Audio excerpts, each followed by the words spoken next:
Hi guys, I'm very, very sorry for that disconnection. That's never happened to me before where I've gotten a phone call in the middle of an Insta-Live. I would think that they would disable that while you're trying to record a live video, but oh well. I hope you will jump back in.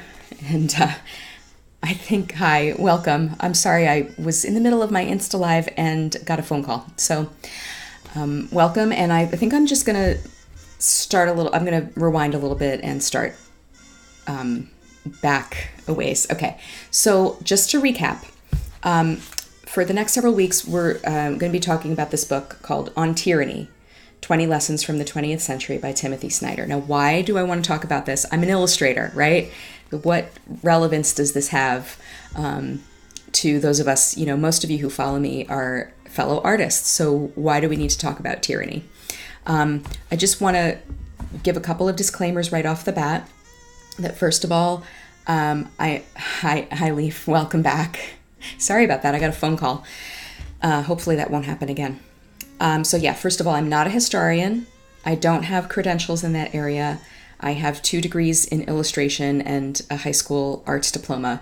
So I do not pretend to be a history authority. I write historical fiction.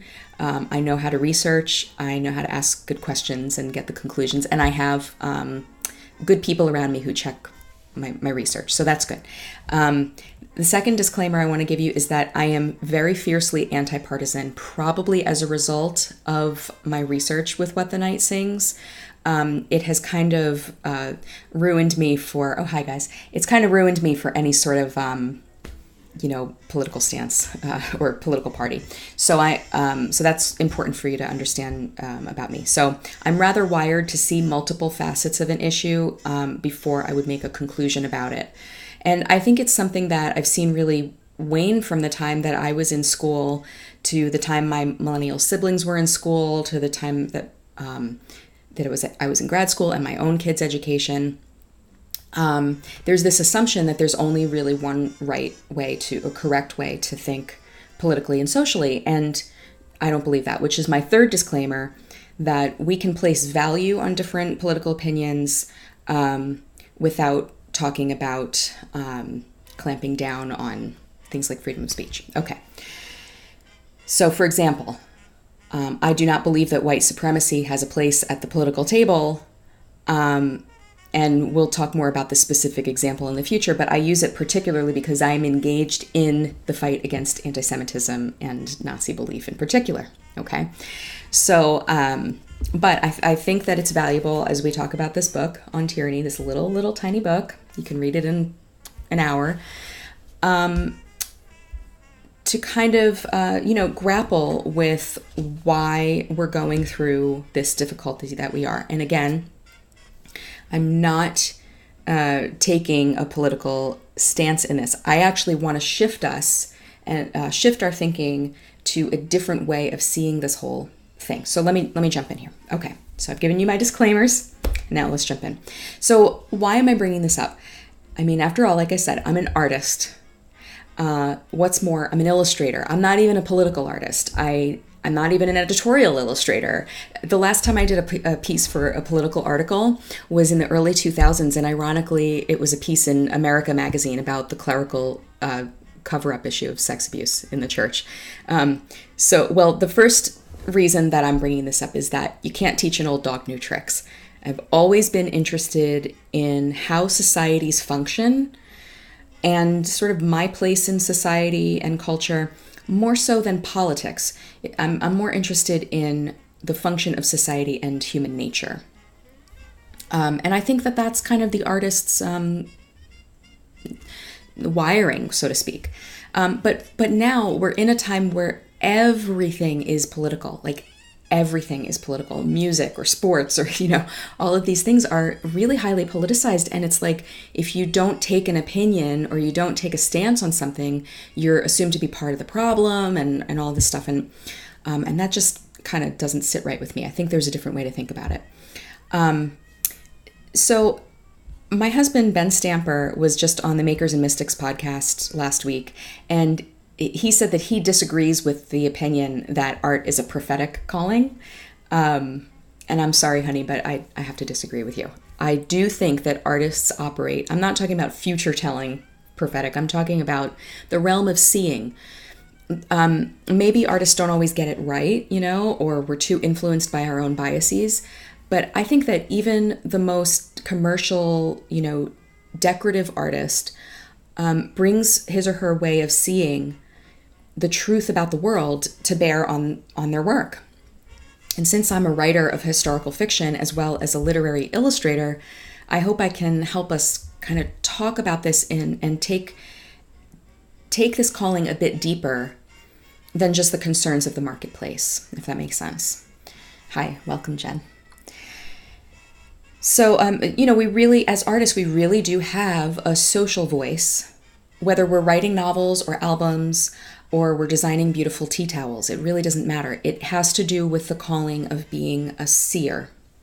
And that's the sense in which I'm talking about art as a prophetic calling. I think that artists, we hold up the mirror socially, and we offer perspective and ways of seeing things. So that's where I'm coming from, and that's why the subject of tyranny and social thought and things like that really matter to me. And maybe they matter to you, maybe they don't matter to you, but that's okay. So if you're in this with me, let's jump in here. Okay, so now on to this book on tyranny.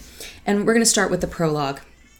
Don't worry, this is not going to be long, and you can always watch it later on the IGTV and on my YouTube channel. So just look for Vesper Illustration on YouTube, and you'll find me. I'll post this a little bit later. So I want to read this, his very first sentence in the prologue. He says, "History does not repeat, but it does instruct." All right. I think that Timothy Snyder and I both see history in the same vein. He believes, as I do, in the concept of layered history. So it's not this kind of cyclical, inevitable cycles of history, and it's not an unrelated string of events that just keep, plodding along. But since I see it more like geological layers. So since it's layered like that, the further down you get, it's more compacted, and it can be harder to get down into the origins of things. And if there are, rotten things under the soil or weeds or whatever, you can't make your assessments on that based on what you see at the surface. So meaning, what we read in the New York Times headlines that show up in our inbox in the morning, or a video we see on BuzzFeed. We can't make our assessments based on that sort of daily kind of hyped surface level stuff. So the premise of Snyder's book really has to do with learning from the excesses of two main tyrannical movements of the 20th century, namely Nazism and communism. What's really important to get from this is that tyranny is not a problem merely on the opposite side, political side of the political aisle from the one you're on. It is an infection on both the left and the right. Both left and right have tendencies in their own ways toward tyranny and authoritarianism. And I really believe that what we're dealing with socially right now is a problem not of political sides, but of human nature. It actually has very little to do with politics. And so as a result, the solutions have very little to do with politics. It's the age-old desire, actually, for a king. It's the age-old desire for a king to solve our issues and make the problems go away. And whether that's an individual king or a party or a movement, these things cannot solve the deeper problems that are inherent in our human nature. Even if it's a good king or party or movement, that's beside the point.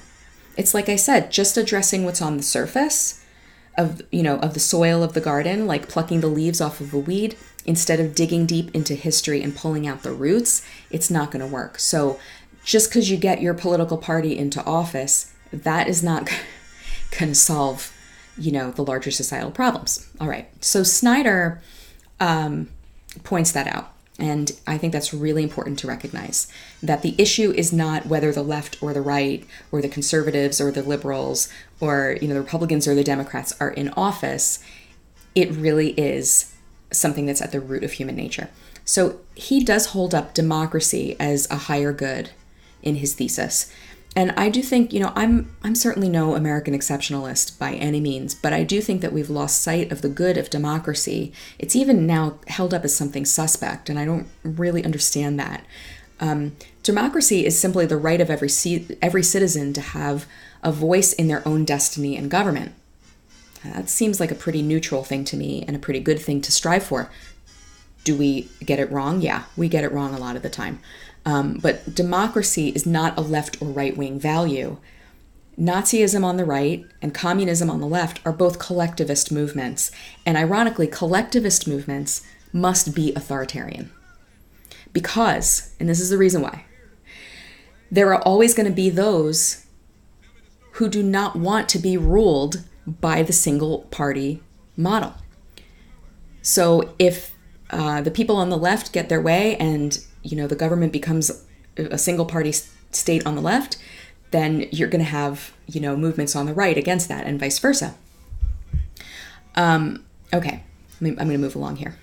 So please just keep this in mind as we move forward, that democracy is a broad-based model which takes into account, actually, differences in worldview in a way that ethno-nationalism or communism do not. So I am a fan.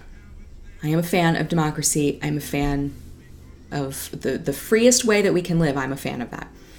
As Winston Churchill said famously, many forms of government have been tried and will be tried in this world of sin and woe. No one pretends that democracy is perfect or all-wise. Indeed, it has been said that democracy is the worst form of government, except for all those other forms that have been tried. So let's wrap up here. Again, this is just the prologue of the book. There's more specific ways we're going to go into it. But as I've said, I understand that most of you who watch my videos are fellow artists. I'm not trying to pretend, again, to be, a historical authority or a political authority. I'm not trying to operate in that space at all. I'm in the artist space with you. I think that ours is a special calling to explore and think deeply about human nature, and to not be either seduced by propaganda on the one side or be tempted to go underground and not engage with it on the other.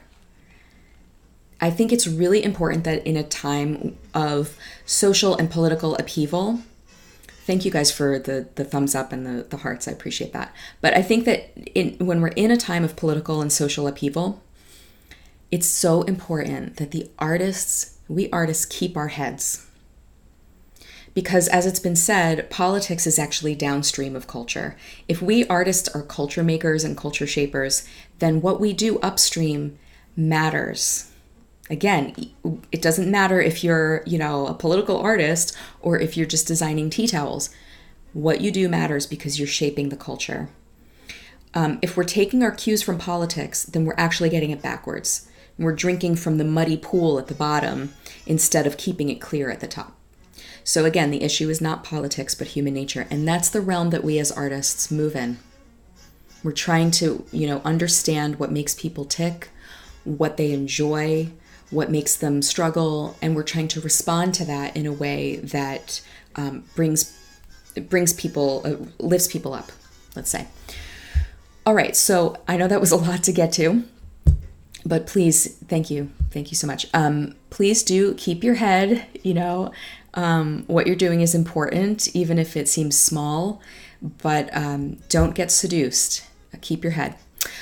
All right, guys, I hope you enjoy this. Again, the book is On Tyranny by Timothy Snyder. It's super cheap. It's, like $5 or something, and really well worth the read. It's just kind of a good paradigm aligner. All right, and we'll talk soon. And again, if you missed the early part of this, please do check it out on IGTV or my brand new YouTube channel. Take care, guys. Bye-bye.